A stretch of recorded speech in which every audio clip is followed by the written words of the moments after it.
అందరికీ నమస్తే, welcome to my channel. ఈరోజు బెండకాయ కర్రీ సింపుల్గా ఎలా ప్రిపేర్ చేసుకోవాలో చూద్దామండి.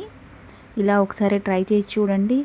చాలా సింపుల్గా తొందరగా కర్రీ ప్రిపరేషన్ అయిపోతుంది. ఇది సాంబార్లోకి సైడ్ డిష్గా చాలా బాగుంటుందండి. ఈ వీడియో కంప్లీట్గా చూడండి. మీకు నచ్చినట్టయితే please subscribe my channel and ఒక లైక్ కూడా చేయండి, షేర్ కూడా చేయండి. మీకు నచ్చితే ఒక కామెంట్ కూడా చేయండి. మీరు కూడా ఈ కర్రీ ట్రై చేయండి. ఇప్పుడు లేట్ చేయకుండా మన వీడియోలోకి వెళ్దామండి. ఇక్కడ నేను ఒక హాఫ్ కేజీ బెండకాయలు తీసుకొని ఇలా కొంచెం పెద్ద సైజులో కట్ చేసుకున్నానండి. ఇలా అన్నీ కట్ చేసుకొని పక్కన పెట్టుకోండి. ఇప్పుడు ఒక ప్యాన్ తీసుకొని దాంట్లో ఒక 6 స్పూన్స్ ఆయిల్ వేసుకోండి. ఆయిల్ బాగా హీట్ అయ్యాక దీంట్లో ఒక హాఫ్ స్పూన్ ఆవాలు, హాఫ్ స్పూన్ జీలకర్ర, ఒక 2 స్పూన్స్ మినపప్పు,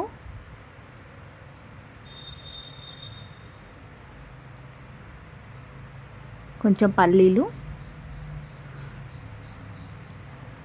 అన్నీ వేసుకొని ఇవన్నీ బాగా దూరగా వేయించుకోండి. పల్లీలు బాగా దూరగా వేయించుకోండి. ఈ పల్లీలన్నీ వేగాక దీంట్లో నేను ముందుగా ఇక్కడ ఒక పెద్ద సైజు ఆనియన్ చిన్న ముక్కలుగా కట్ చేసుకున్నాను.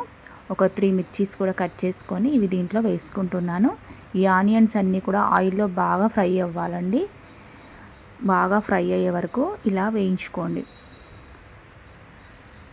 ఇప్పుడు దీంట్లో కొంచెం కరివేపాకు కూడా వేసుకోండి. ఇవన్నీ బాగా ఫ్రై చేసుకోండి. ఇప్పుడు దీంట్లో ఒక చిటికెడు పసుపు కూడా వేసుకోండి.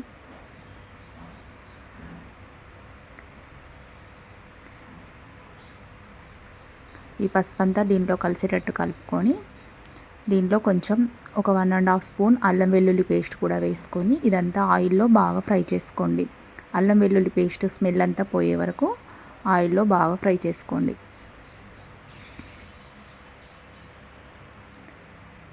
ఇప్పుడు ఈ ఆనియన్స్ ఇవన్నీ బాగా ఫ్రై అయ్యాక దీంట్లో మనం ముందుగా కట్ చేసుకున్న బెండకాయ ముక్కలన్నీ దీంట్లో వేసుకోండి.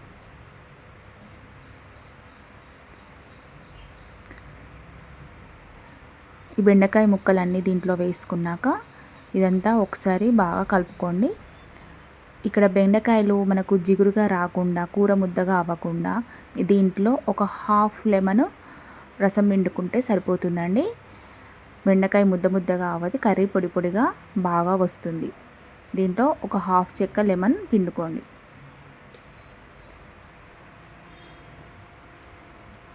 మూత పెట్టకుండా ఇలా మధ్య మధ్యలో కలుపుతూ కర్రీని కింద అడుగంటకుండా ఇలా మధ్య మధ్యలో మెల్లమెల్లగా కలుపుతూ ఉండండి.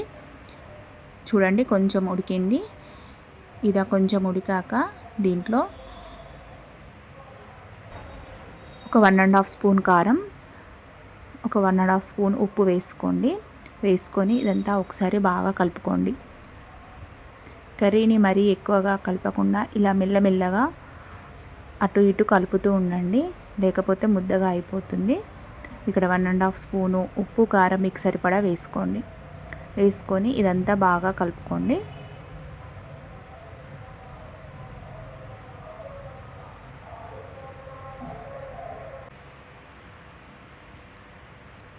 ఇలా 10 మినిట్స్ వరకు అప్పుడప్పుడు మధ్యలో కలుపుతూ ఇలా కర్రీ ప్రిపేర్ చేసుకుంటే చూడండి కర్రీ చాలా పొడి పొడిగా వస్తుంది. దీంట్లో మీకు ఇష్టమైతే చివరిలో కొంచెం కొబ్బరి పొడి కూడా వేసుకోండి, చాలా బాగుంటుంది. చివరిలో నేను ఇక్కడ ధనియాల పొడి, కొంచెం కొత్తిమీర కూడా వేసుకుంటున్నానండి. దీంతో మనకు బెండకాయ కర్రీ ప్రిపేర్ అయిపోయినట్టండి. చూడండి కర్రీ పొడి పొడిగా ఎలా వచ్చిందో, అస్సలు ముద్ద కట్టండి. దీంట్లో కొంచెం నిమ్మరసం పిండుకుంటే ఇలా కర్రీ విడివిడిగా పొడి పొడిగా వస్తుంది. ఇప్పుడు దీన్ని ఒక బౌల్లోకి ట్రాన్స్ఫర్ చేసుకొని వేడివేడిగా అన్నంలోకి సాంబార్లోకి సైడ్ డిష్గా సర్వ్ చేసుకుంటే చాలా బాగుంటుంది. వట్టికైనా కర్రీ అన్నంలో కలుపుకొని తింటే కూడా చాలా బాగుంటుంది. ఇది కూడా మీరు ట్రై చేసి చూడండి. మీకు నచ్చినట్టయితే please subscribe my channel. Thank you for watching.